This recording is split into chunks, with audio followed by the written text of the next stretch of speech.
friends, this is Naina Anand here. Today's topic is about nutrition and its correlation with academics. We may think that nutrition has nothing to do with academics, but it definitely has. Let me tell you a small story.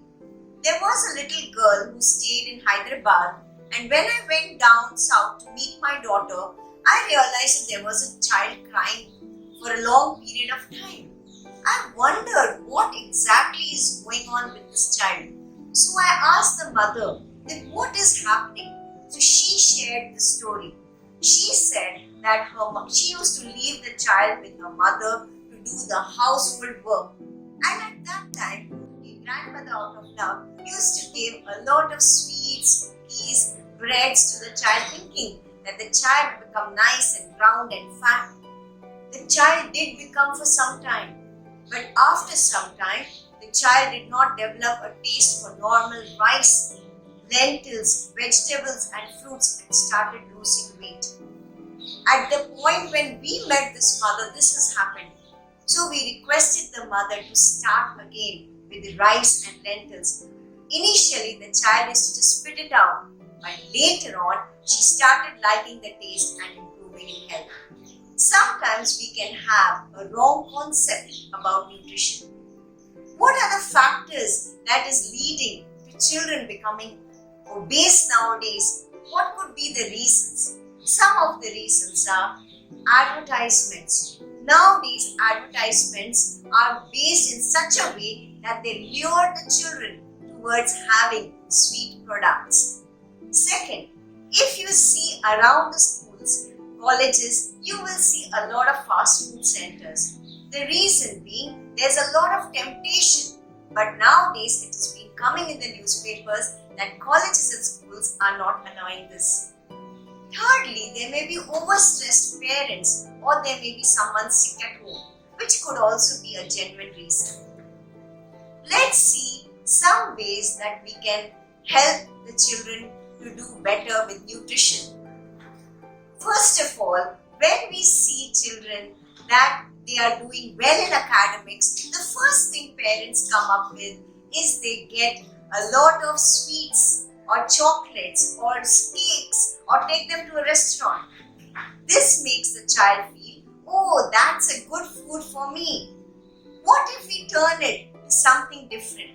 Why not, when your child does well in school or academics, give them a big hug, give them a lot of love, take them for nature walks, do a particular activity with them which they like. Why not take them to orphanages, old age homes, where they will learn to connect with people. This helps them to understand that when we do well in this life, it is good to give back to the society. Also, it is very important to give home cooked food to the children.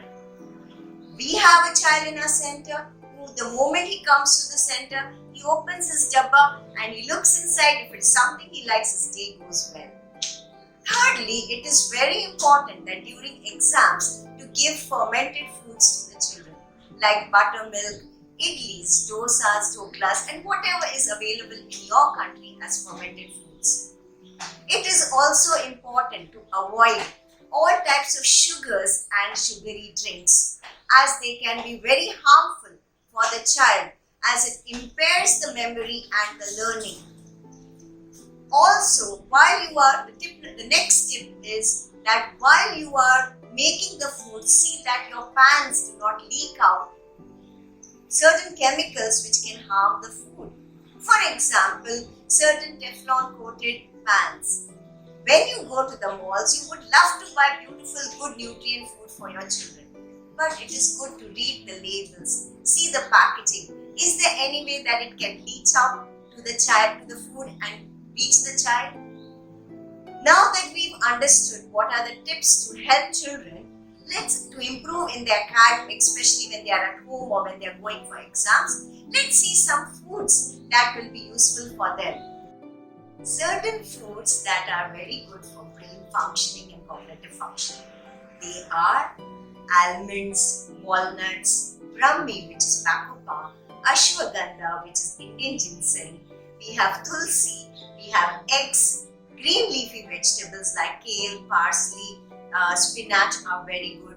We also can use a lot of probiotics, like for example fermented foods, which are good for the gut. You can also use turmeric, which is also called curcumin. All these foods de-stress the child and help the child in having a better memory. It is good to avoid sugary foods and sugary drinks during exams so that it does not impair the learning of the child. I'm sure you must have been blessed by this video. If yes, why don't you bless others by liking, sharing and subscribing? Thank you.